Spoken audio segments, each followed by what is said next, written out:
बारामतीसह राहुरी विधानसभेची निवडणूक काँग्रेस लढवणार आहे, त्यामुळे या निवडणुका बिनविरोध होणार नाही हे स्पष्ट झालंय। दोन्ही मतदारसंघाची पोटनिवडणूक लढवण्यासाठी काँग्रेस पक्षश्रेष्ठींनी हिरवा कंदील दाखवलाय। बारामती विधानसभेची पोटनिवडणूक बिनविरोध होण्याची शक्यता त्यामुळे मावळली आहे। अजित पवार यांच्या निधनानंतर त्यांच्या पत्नी सुनेत्रा पवार या उपमुख्यमंत्री बनल्या, त्यामुळे या बारामतीतून निवडणूक लढवणार आहे।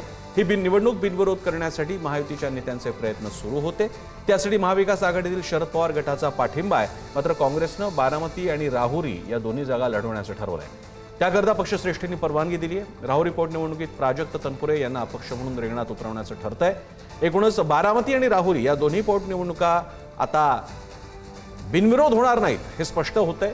या निमित्तानं काँग्रेसनं महाराष्ट्रामध्ये कोणाचं तरी निधन झाल्यामुळे नातेवाईकाला उभं करून निवडणुकीला जिंकून आणण्याचा एक वेगळा पायंडा पडला होता, तो मोडीत काढलेला आहे। बोलण्यासाठी आपल्यासोबत आहेत आपले प्रतिनिधी संदीप राजगोळकर। संदीप, जनरली असा कोणी मोठा नेता गेला की त्यांचे आप्तसोके निवडणुकीला उभे राहतात, सर्वपक्षीय राजकीय सामंजस्य आणि संस्कृतीचा दावा करत बिनविरोध निवडणूक होऊ देतात, पण काँग्रेसनं हा पायंडा मोडीत काढलेला आहे। कशा प्रकारे बघायचं? गेल्या 2 दिवसांमध्ये काँग्रेसनं पाहायला गेलं प्रसन्न सर तर ऑनलाईन मुलाखती घेतलेल्या आहेत बारामती मतदारसंघाने राहुरीसाठी देखील। आणि आपल्याला जी सूत्रांकडून माहिती मिळते त्यानुसार बारामतीमधून 5 जण इच्छुक आहेत आणि राहुरीमधून 4 उमेदवार जे आहेत ते इच्छुक आहेत। या 9 जणांच्या मुलाखती आतापर्यंत पूर्ण झालेल्या आहेत। येत्या सोमवारी अर्ज भरायचा शेवटचा दिवस आहे उमेदवारी अर्ज भरायचा, आणि आजचा दिवस अतिशय महत्त्वाचा असणार आहे, कारण काँग्रेसच्या काही नेत्यांवर जबाबदारी देण्यात आली आहे। ती म्हणजे शिवसेना युबीटी या पक्षासोबत बोलण्याची, आणि दुसरं म्हणजे राष्ट्रवादी काँग्रेस शरदचंद्र पवार यांच्या पक्षातल्या नेत्यांशी बोलण्याची। कारण ज्यावेळेला अजित पवार यांचं निधन झालं होतं त्यानंतर सुनेत्रा पवार या उमेदवार असणार यामध्ये काहीच शंका नव्हती, पण सुप्रिया सुळेंनी स्पष्ट केलं होतं की आम्ही उमेदवार देणार नाही, ही निवडणूक कदाचित बिनविरोधच केली जाईल। मुख्यमंत्र्यांनी देखील हेच सांगितलं होतं की बिनविरोधसाठी प्रयत्न असेल। मात्र महत्वाचं हे आहे की काँग्रेसला दिल्ली हायकमांडचा ग्रीन सिग्नल मिळाल्याची आपल्याला अधिकृत सूत्रांकडून माहिती मिळते। त्यामुळे हर्षवर्धन सपकाळ यांनी ही सगळी पावलं पुढे उचललेली आहे। त्यामुळे येत्या सोमवारपर्यंत कुणाकुणाचे उमेदवारी अर्ज भरले जातात हे बघावं लागेल। मात्र ही निवडणूक बिनविरोध होणार नाही हे मात्र स्पष्ट झालंय। धन्यवाद संदीप, तुम्ही दिलेल्या माहितीबद्दल। काँग्रेसनं याद्वारे एक पायंडा मोडीत काढलेला आहे।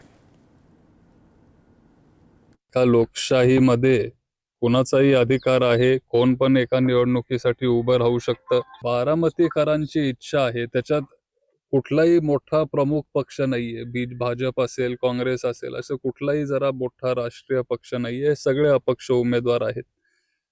बारामतीकरांची इच्छा आहे की ही निवडणूक बिनविरोध व्हावी। बारामतीकर नाही तर अख्ख्या महाराष्ट्राची इच्छा आहे की ही निवडणूक बिनविरोध व्हावी, आणि आमची सगळ्यांची भावना आहे की आपण सगळ्यांनी आता वहिनींच्या पाठीमागे ठामपणे उभं राहिलं पाहिजे, आणि हीच खरी श्रद्धांजली आपल्या दादांसाठी असेल। राहुरी आणि बारामती पोटनिवडणुका आहेत। आमचा प्रयत्न राहील की महाविकास आघाडी म्हणूनच आपण निर्णय घेतला। राहुरीमध्ये या आधीची निवडणूक राष्ट्रवादी काँग्रेस पक्ष शरद पवार यांनी प्राजक्त तनपुरे यांनी चांगल्या पद्धतीने लढवली, आणि आता मला नक्की माहित नाही पण त्या जागेवरती राष्ट्रवादी काँग्रेसचा अधिकार आहे, शरद पवार।